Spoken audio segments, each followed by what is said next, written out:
Both iPhones and Androids are pretty much at their peak, be it in terms of camera, specs, or even updates. But there's one thing that makes a huge difference, and that is AI. I say this because we use AI almost everywhere. So we thought, why not compare the best of Android against iPhone and see which one's better. So hit the like button if you're an Android fan, hit the like button if you're an iPhone fan, just hit the like button so that we can get started. Okay, so first things first, calling. When you're on a call, Apple can record it, transcribe it, and summarize it in the Notes app. But that's about it. For an iPhone user, that's just luxury, if you know what I mean. But Samsung lets you do a lot more. With Galaxy AI, you can use real-time translation to talk to someone in their language. So you can just talk in your language and the other person will hear the translated audio. And the same goes for what you hear on your end. It works amazingly well and it supports a lot of different languages including Hindi. Plus you can also preset translations for certain contexts. So you don't have to do it every time they call, which is very thoughtful. And the best part is that it works with WhatsApp calls too, which is really helpful. By the way, you also get an option of text call, which lets you talk to other person with text. Pretty Gen Z, but cool. In calling, Galaxy AI gets 1 full point.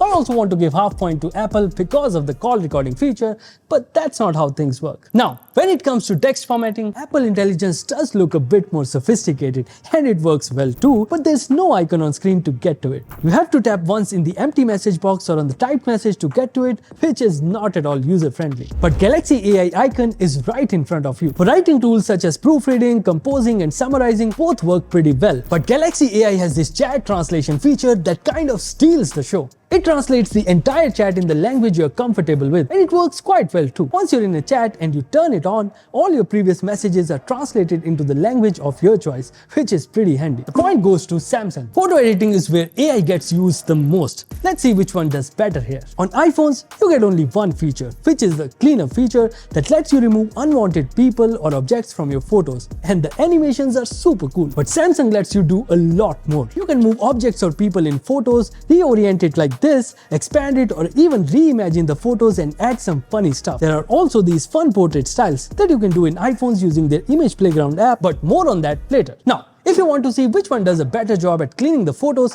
sometimes it's Samsung and sometimes it's iPhone. It's pretty evenly matched. But because Samsung has more features than iPhone, let's give this point to Samsung. As of yet, iPhone is losing pretty bad to Samsung. Let's see if iPhone makes a comeback. Okay, so Apple always had a bad reputation with notifications, but things have finally changed with Apple Intelligence. Now, iPhone summarizes all your notifications in a very neat way, so that even if you miss out hundreds of messages on your society WhatsApp group, you don't have to scroll through them one by one. You can just get the summary like this, which is so cool. And once you open the chat, you also get suggested replies, which is again very handy. Although Samsung has smart replies feature, but it's only limited to Z Flip 6. So iPhone finally earned its first point. Let's check out some super fun features. On Samsung, there's Drawing Assist that lets you transform your sketches into cool looking images. It's kind of fun when you have nothing else to do. But on Apple, there's Genmoji to create your own emojis, which is definitely a lot more fun, and it works on WhatsApp too. Plus there's this new app called Image Playground app, where you can generate images, add your own photos and make changes to it, and do a lot more. Another point goes to iPhone. The scores are finally getting interesting. What do you guys think will happen from here?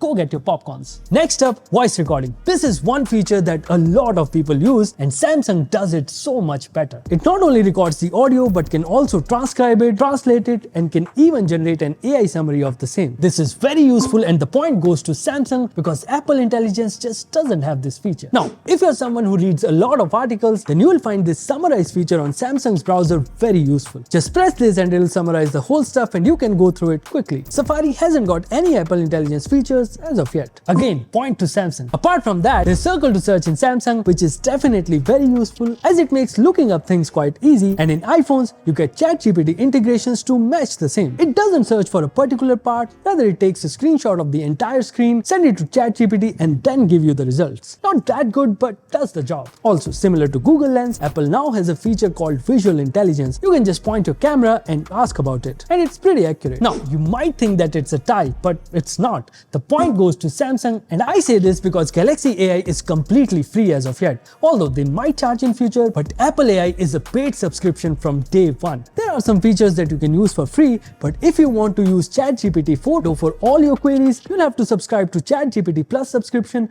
which costs $20 every single month. Now, before I end this video, I want to add one very important section, and that is availability. Galaxy AI is available to a lot of devices like S22, S23, S24, and the list can go on. While Apple Intelligence is only available to the latest iPhones in select regions and just the Pro models from last year. So the last point goes to Samsung. Now this is the final score, and it's pretty clear that Samsung clearly destroyed iPhone. Samsung totally deserves this win because their implementation of AI is just so much better. But Apple Intelligence with ChatGPT integration is just so annoying. So yeah, that's it from my side. I'd love to know from you guys, what are your most common use cases of AI and how often do you use AI in your phones? Tell me in the comments. Thank you for watching, and I'll see you in the next one.